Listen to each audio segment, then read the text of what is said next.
effective partnerships to address regional economic development issues, often playing a leadership role in advancing those initiatives. And that's what she's here to talk about today, is some of the initiatives that the Leadership Council is involved in and just some of the other organizations around. So I'm going to turn it over to Rhonda. Take it away. Well, wonderful. Thank you so much, Mark, for those kind words. I'm going to pull up my screen. Can everybody see that okay? We wanted to talk about today some really important things and update you since the last time we had an opportunity to present in specifically what's happening with broadband and STEM careers. And I was so excited to see the math student. I have a degree in math and found math to be fun. And so math can change your whole life. So that was really excited to see a math student get an award today and be recognized. So back in March, when the pandemic hit, we have an education committee that Mark sits on that was very concerned with K through 12, vocational education, and then higher ed about e-learning, and not to mention remote working, telemedicine, everything else that happens with the, access to the internet. And so as part of that, what we did is reached out to the Office of Broadband in the state of Illinois, and we talked to Matt Schmidt, its director. And he said, it's perfect timing. We're about to roll out a new series of grants for the Illinois Connected Communities program, and we want you to be one of the first, especially for your 9-county area. And so we filed an application for that grant. It was a very small grant. And then we won the opportunity to put together a strategic plan and identify key regional projects for fundable solutions for the next rounds of funding. And so the broadband grant covers 3 areas: access, use, and adoption. And we'll talk about each of those areas in just a second. So the education committee's been around a long time, has a lot of people. Mark's one of those that works with just the schools and understanding what we can do better. We're out there promoting STEM and many other careers within the schools and have a lot of different partnerships within our area. So the 9-county area, the grant covers Madison, St. Clair, Macoupin, Clinton, Monroe, Jersey, Bond, Washington, and Calhoun. And we have a lot of members who are also in Randolph County, like Gilster, Mary Lee. So we definitely collaborate with them as well. And so as part of this grant, there's a $420 million in additional infrastructure grants that we would like to see coming to Southwestern Illinois for these connectivity projects in terms of infrastructure and other things. So the grant provided us with access to a group called the Benton Institute for Broadband and Society. They work all across the nation in helping communities to get connected and finding fundable solutions through rural broadband grants, many others that might be out there. And so any opportunity, and the Leadership Council's been known for a long time for taking on infrastructure projects and helping them to move along from multimodal projects to levees to lots of other things. So broadband just seemed like a natural fit for us. So being one of 12 communities selected for the first Illinois Connected Community Cohort, and we're the biggest in terms of our 9-county region, we have been doing extensive activities to build awareness of connectivity challenges, advocate for connectivity with state and federal legislators and related ISP companies and others, identifying regional and internet connectivity priorities in urban, suburban, and rural Southwestern Illinois. And in that, we have partnered with the Illinois Farm Bureau and also the Illinois Soybean Association to help us in the rural areas. And then we're identifying infrastructure solutions that are fundable to really help us with those grants. And that includes a long-term commitment to a strategic alliance for further connectivity of our region. Because the simple truth is, if you do not have good internet connectivity, it's very difficult to file an application, apply for unemployment, do any of the things that people need in terms of remote working, telehealth, any kind of e-learning kinds of activities.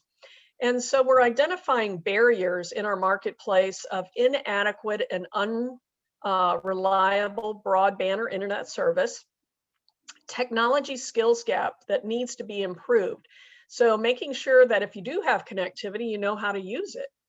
And then also high-speed connectivity needed. So if you look at Gateway, Lakeview Commerce Center, just right down the hill from Edwardsville and Glen Carbon, many of those new facilities in warehouse distribution supply chain need AI, robotics, automation to continue to keep up with other similar types of developments around the country. For economic development alone, we need definitely high-speed connectivity.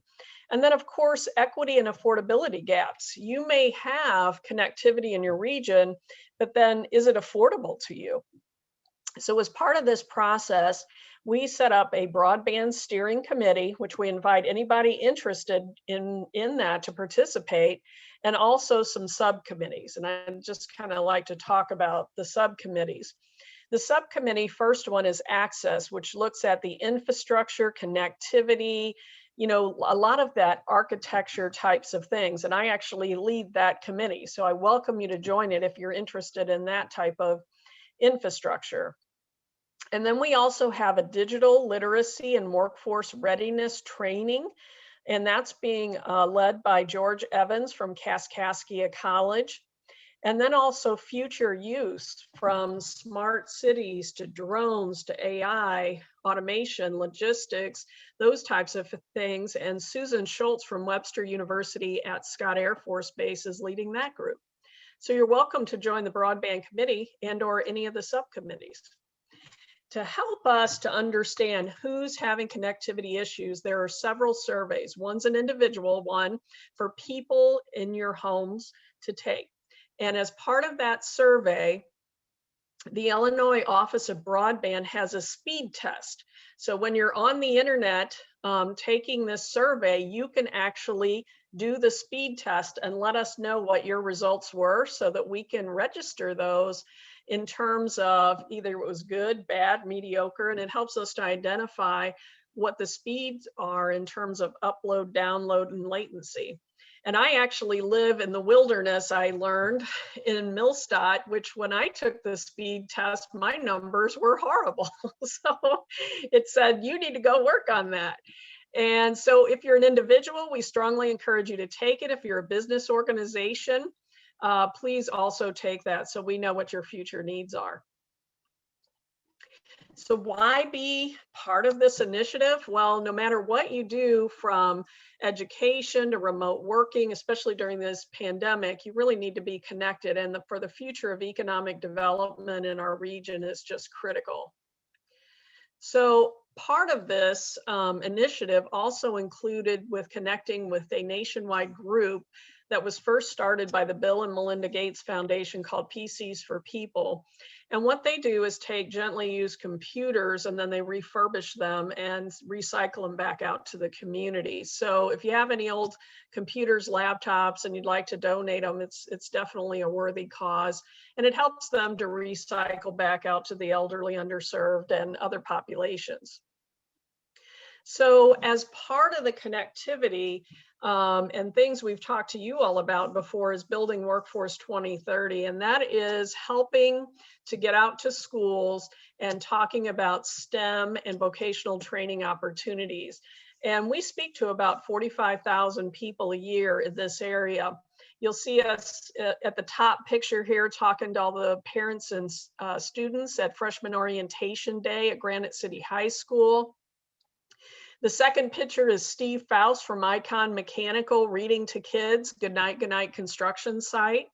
And so at the bottom, you'll see friends from Scott Air Force Base talking to kids at local schools about being in the Air Force and also being part of the evacuation medical team at Scott Air Force Base. Well, since the pandemic, we're not able to go in schools as much as we had in the past. And so many of our educators talk to us about developing a virtual library. And that virtual library has trade videos, presentations of all types of professions and other activities for educators. And they wanted the program to continue to impact the students in their home setting, remote learning. So this will be a permanent part of our outreach to schools, is having videos and other materials for teachers to pull up. I'm a professor and I like to pull up lots of videos that I can show my students about different professions. And so that's an important part. But of course, you're not able to pull up the videos unless you have really good broadband or internet connectivity. So that's why those two go together so well.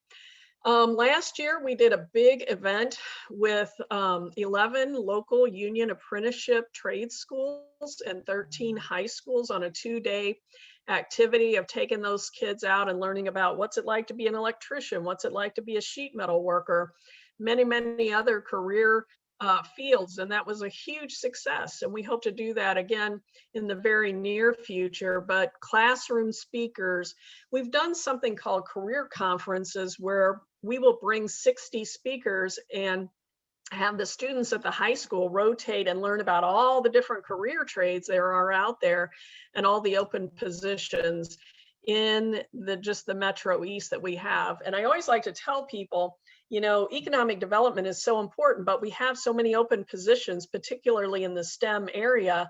And until we fill many of those, it's really hard to bring new companies here. So skills are extremely important.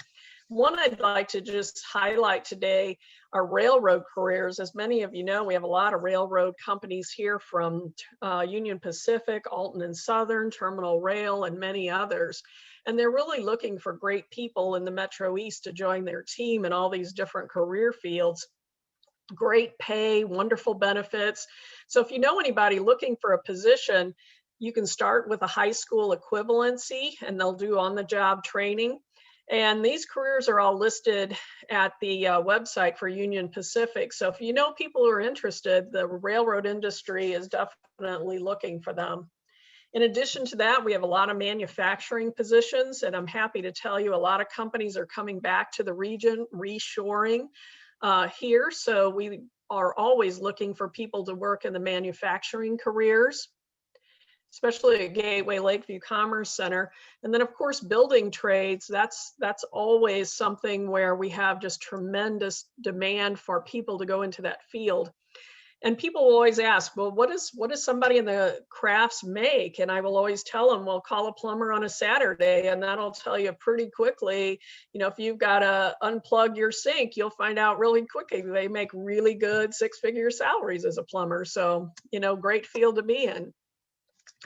And then with Scott Air Force Base, cybersecurity is a hot topic, a lot of remote working with cybersecurity, so it gives people a lot of flexibility. And I will tell you, we have had we work with the transitioning airmen at Scott Air Force Base, and by working with that field and creating a workforce of highly skilled cybersecurity and supply chain experts, we've had tremendous companies come to the area, such as Lockheed Martin, Raytheon, General Dynamics, and others that have located their businesses here so that those firms can take advantage of the amazing skill set that we have here in cybersecurity and other fields from Scott Air Force Base. So just going over a few of the kind of hot topics that we have, there's an awful lot going on in the region, and we strongly encourage you to let people know in your communities of all these fields. People interested, let us know. If you're interested in participating in the Broadband initiative on our steering committee and or any of the other activities with the subgroups, please do let me know. We're looking for great people. So at this moment in time, I'd like to stop and just ask you if you have any questions, suggestions, or anything for me.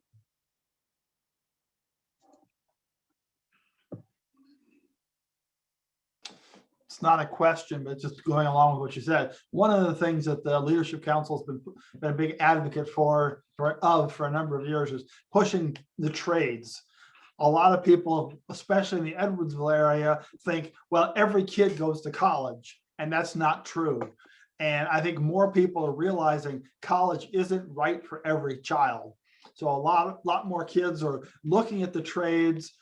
We're trying to encourage it through the union presentations and just discussing. And I know a number of the school districts are even talking about introducing other options to kids at a younger age. You can't wait until they're in high school to start talking about what your career is. So I know Ronda has presented a lot of times on Dupo and other places to young kids, talking to them about construction or working in the steel plants or all different kinds of things, the non-traditional, if you will, trades that people make good money and you don't have to spend all your time in a class being browbeaten by professors.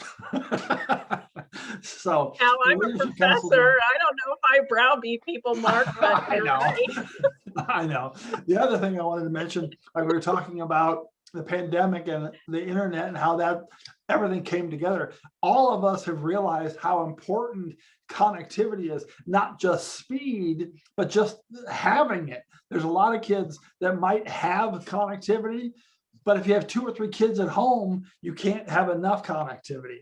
Or even if you have connectivity, a lot of things that you go do are not written in the right languages. I was listening to a report yesterday. They were talking about a lot of Asian Americans are having problems getting the vaccines because the websites they go to for registration aren't in the different languages.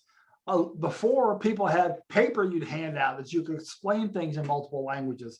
Websites aren't good about that. So it's another thing that we need to think about, expanding the capabilities of what's out there and how people access the services we provide. So just throwing out a couple more things.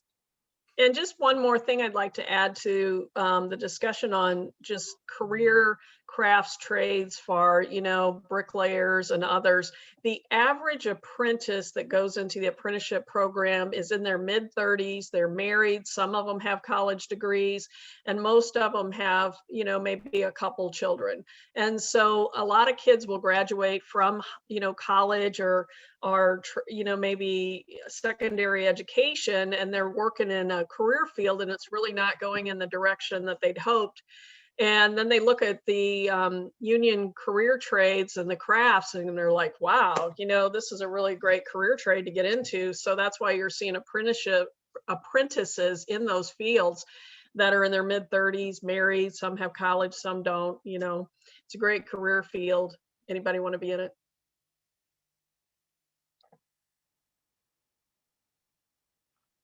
Any other questions? Happy to answer anything you might have. So many things are happening in the Metro East, not only this, but you're seeing high growth, and that's fantastic coming out of the pandemic. What we're seeing in the Leadership Council, we've had a lot of construction firms that we necessarily hadn't seen in our region in a long time, relocating to the Edwardsville area. So, for instance, you see SM Wilson, they have an office now in Edwardsville. You see Perrick has an office in Edwardsville. And we're just seeing a lot of growth. So the Metro East is the hot growth market in the St. Louis metropolitan area for future growth of manufacturing companies, everything from cyber to supply chain. So we're very lucky to be sitting where we are right now.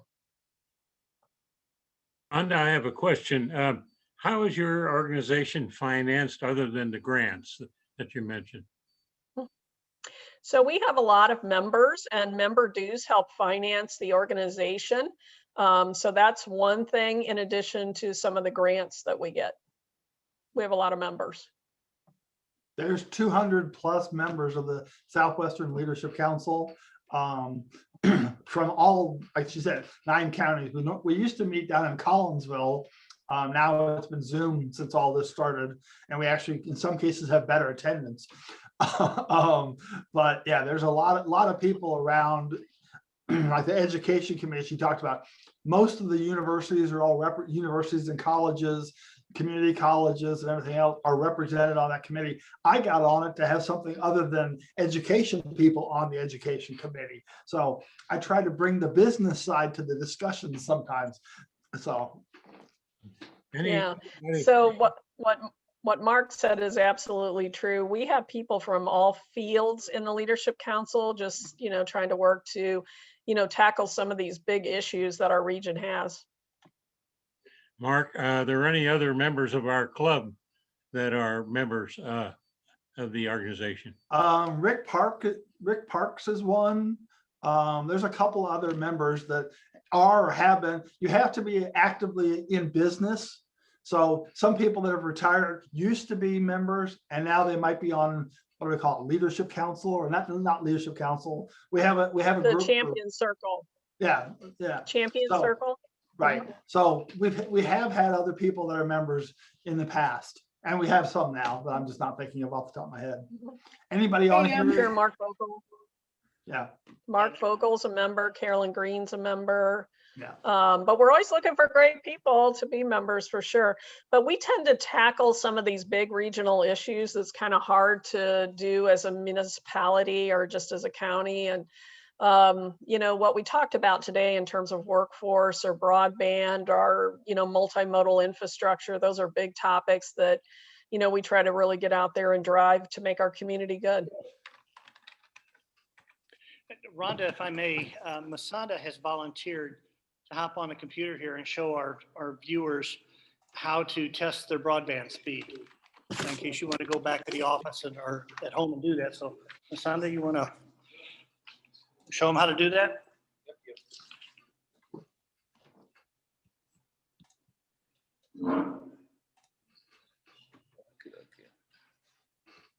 While he's getting set up, if you go in and take those surveys, there's a link within the survey you can click on, and it runs it and gives you a lot of the information right then too. That's so small. So you go to speedtest.net.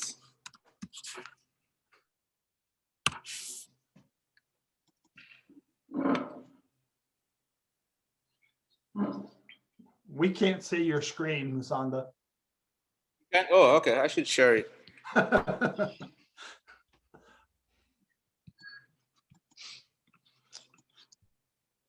Okay.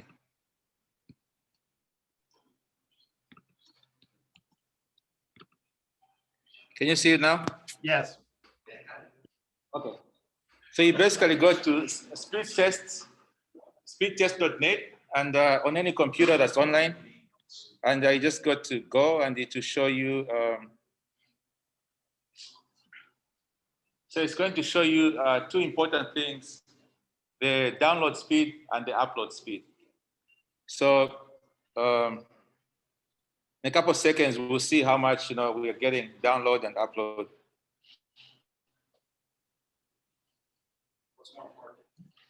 More important is download, because upload is not too serious. Like your email is not important. You can, it can go at any time, but you want Netflix, so download is the most important thing.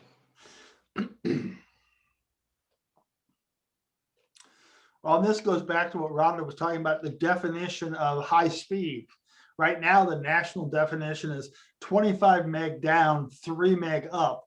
And that's kind of slow if you're trying to do a whole lot of things. So they're looking at changing that definition to 100 meg synchronous, 100 meg down, and at least 100 meg down, 100 meg up. And most of the country does not have that available unless you're in a major city. Like even right here, you got 20 meg up and 83 meg down. So. Yeah, this is just decent for like 2 TVs and 2 computers. So, yeah. Take that off. Sure.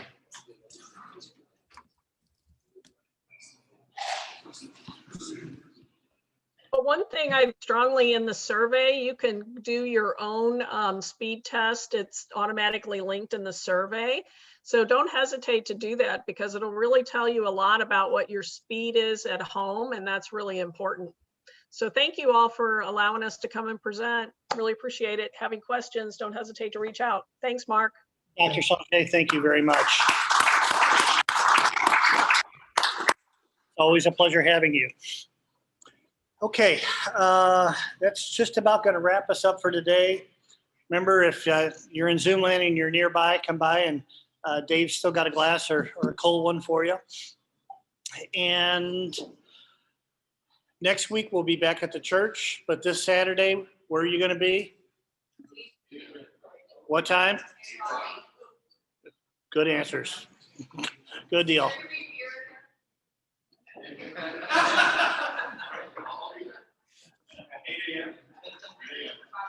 You know, I expected that out of Gina. Okay, if you could join us in the four-way test. Let's see. Of the things we think, say, and do, is it the truth? Fair to all concerned? Concern. Still good will, better Goodwill and friendships, better friendships. will be beneficial to all concerned.